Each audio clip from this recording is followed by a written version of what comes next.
Trade liberalization is a hot-button issue in the global economy, but have you ever considered its influence on the political landscape?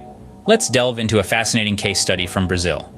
In the 1990s, Brazil underwent a period of trade liberalization, resulting in significant tariff cuts. Now, you might expect this to be purely an economic issue, but the political implications were profound.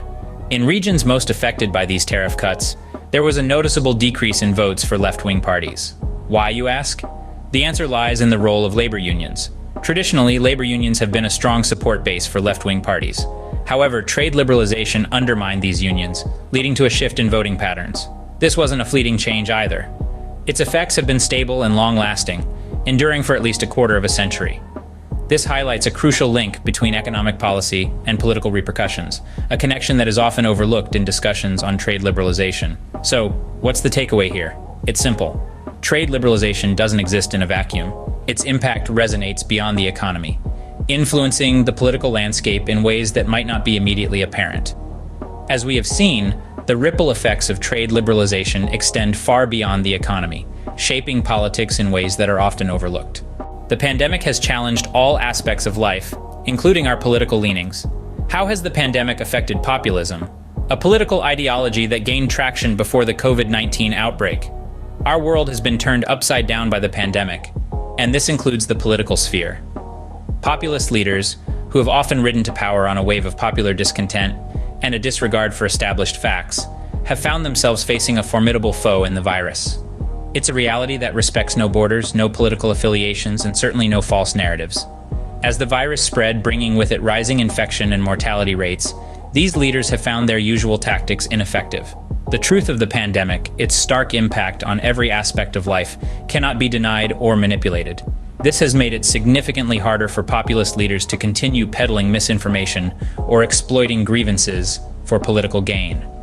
Interestingly, as the virus has spread, so too has the decline in favorability ratings for these leaders. It seems people are not as willing to follow those who deny or downplay the reality of their daily struggles. The pandemic has served as a grim litmus test, separating those leaders who can effectively guide their nations through a crisis from those who cannot. But this is not just about the fall of populism. It's about the rise of a different kind of leadership, one that values responsibility, competence, and truth. The pandemic has highlighted the importance of these qualities in our leaders. It has shown us that in times of crisis, what we need is not empty rhetoric or divisive tactics, but clear-eyed, fact-based leadership. This is not to say that populism will disappear, but the pandemic has certainly put it to the test, and in many ways it has been found wanting. The pandemic, it seems, has exposed the limitations of populism, reminding us of the importance of truth and competence in leadership. Diplomacy is always evolving, and the Americas are no exception. Let's delve into some recent developments in Latin American economic diplomacy. In a world where economies are more interconnected than ever, diplomatic relations are crucial. A prime example of this is the Americas Partnership for Economic Prosperity, known as APEP. This is an agreement launched by the United States, partnering with 11 Latin American nations.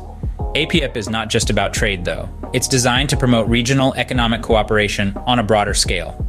The areas of focus for APEP are diverse and forward-thinking. They include labor standards, ensuring that the rights and welfare of workers are prioritized. Then there's supply chain resilience, a critical issue in a world where disruptions can have far-reaching implications. Decarbonization is another key area, highlighting the urgency of the climate crisis and the need for sustainable practices. Finally, the agreement addresses pandemic recovery, a testament to the ongoing challenges posed by COVID-19. However, it's worth noting that not all Latin American nations are part of these talks.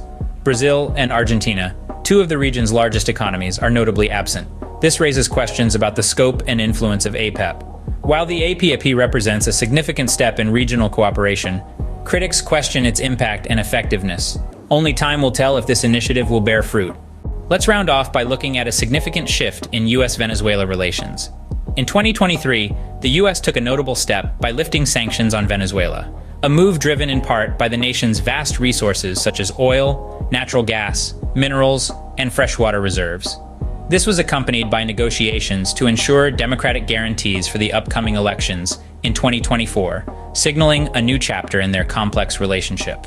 Additionally, a prisoner swap and the easing of tensions over the disputed Essequibo territory, a long-standing point of contention, have contributed to this positive shift.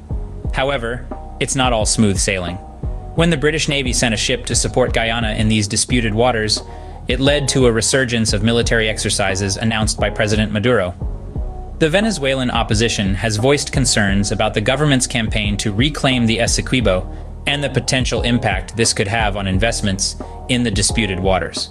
While relations between the US and Venezuela are improving, the situation remains complex and fluid, with ongoing concerns about the Essequibo dispute and its potential impact on investments. That brings us to the end of this enlightening journey through the world of economics and politics. We've traversed the terrain of trade liberalization and its political repercussions, grappled with the challenges of populism in the face of a global pandemic, and navigated the shifting tides of Latin American economic diplomacy. Our final port of call was the evolving relationship between the US and Venezuela, a microcosm of the intricate dance between politics and economics. If you enjoyed this deep dive and want to stay informed about the latest developments, hit that subscribe button. Stay tuned for more insightful content.